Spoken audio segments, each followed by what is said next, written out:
Kürt halkı bunu istemiyor. Bu Kürt halkı bunu hak etmiyor. Biz bunu hak etmiyoruz.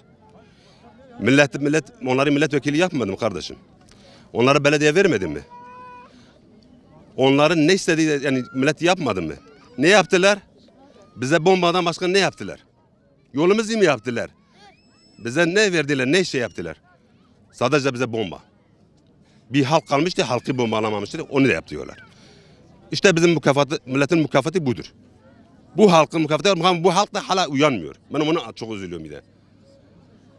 Siz onları milletvekili yaptınız, meclise soktunuz, belediye başkanını yaptınız. Ve bütün şeyleri yaptınız ama onlar ne yapıyorlar?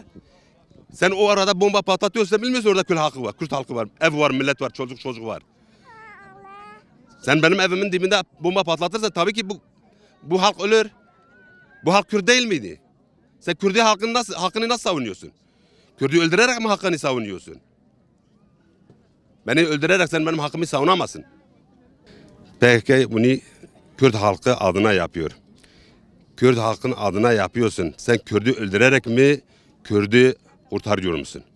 Sen Kürt'ü öldürerek mi benim hakkımı savunuyorsun? Benim canımı aldın da ne oldu? Ne yapabildin? Allah'ın laneti senin üzerine olsun. Ey zalim! Ey İsrail'in köpekleri! Ne oldu? Amerika'nın emperyalist köpekleri. Benim canımı yaktın, benim ciğerimi yaktın. Allah da sizin evinizi, canınızı yaksın inşallah. Allah'ın laneti sizin üzerinize olsun.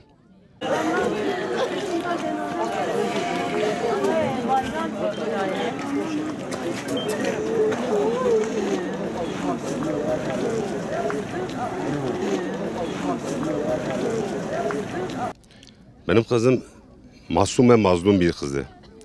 4 çocuk annesi, 2 çocuk annesiydi. Biri kız, biri erkek. 4 yaşında bir kızı var, 4 aylık bir bebeği var. Torunumu gördüm. Torunum bir gece bende kaldı. Yani aldım götürdüm eve, gece her iki torunum da bende kaldı. Ertesi gün tekrar babasına teslim ettim tabii. Şu anda babalarıyla beraberler. Annelerinde haberleri yok. Yani psikiyatride götürmüşler, psikologla görüşmüşler. Psikolog şu anda yavaş yavaş yani anlatmalar. Tabii ölümü anlatamazlar. Direkt annelerin cennete gittiğini bile yavaş yavaş onları sakıştırmaz. Zaten psikolojiler hepimizin psikolojisini bozulmuş. Yani ne yapacağımızı bilmiyoruz. Artık kendimize değiliz. Evimizi yani ciğerimizi yaktılar. Şu anda ne yaşadığımızı bilmiyoruz. Ölüyoruz yani şu anda evet yaşayan ölüyoruz.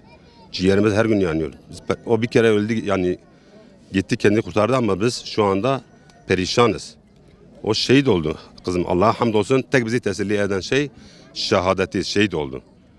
Yüreğimize biraz bir şey olsa da su serpen şehadetidir, şehit olduğu için.